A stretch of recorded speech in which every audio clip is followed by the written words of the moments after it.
गाईडलाईनचे प्रस्तुत करता घरकुल मसाले. दे रोजच्या जेवणाला मायेची चव घरकुल मसाले.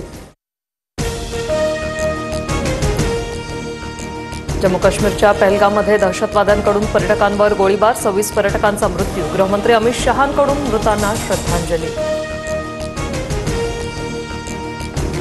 गृहमंत्री अमित शहांनी अनंतनागमध्ये घेतली जखमी पर्यटकांची भेट. अमित शहांकडून जखमी पर्यटकांची विचारपूस.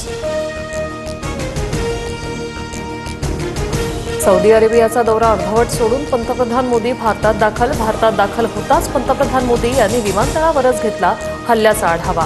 आज राजधानी दिल्लीत मोदींच्या उपस्थितीत उच्चस्तरीय बैठक. दिल्लीतील साऊथ ब्लॉकमध्ये महत्वाची बैठक. संरक्षण मंत्री राजनाथ सिंह, NS अजित डोवाल तर CDS बैठकीसाठी उपस्थित.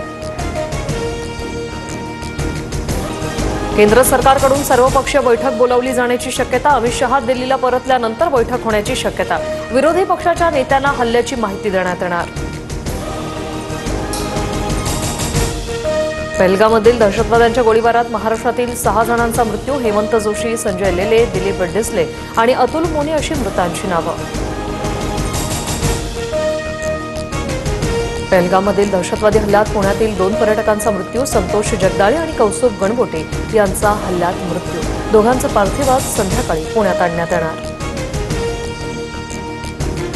दहशतवादी कारवाईचा आरोप पाकिस्तानने फेटाळला. पहलगाममधील हल्ल्याशी आमचा संबंध नाही, पाकिस्तानचे परराष्ट्र मंत्री ख्वाजा आसिफ यांचा दावा. पहलगाममधील हल्ल्याचा सूत्रधार पाकिस्तानचा. हल्ल्याचा सूत्रधार सैफुल्लाह कसूरी पाकिस्तानचा असल्याची गुप्तचर यंत्रणेची माहिती. जम्मू काश्मीरमधील बारामुल्लात लष्कराकडून 2 दहशतवाद्यांचा खात्मा. ठार केलेल्या दहशतवाद्यांकडून मोठा शस्त्रसाठा जप्त.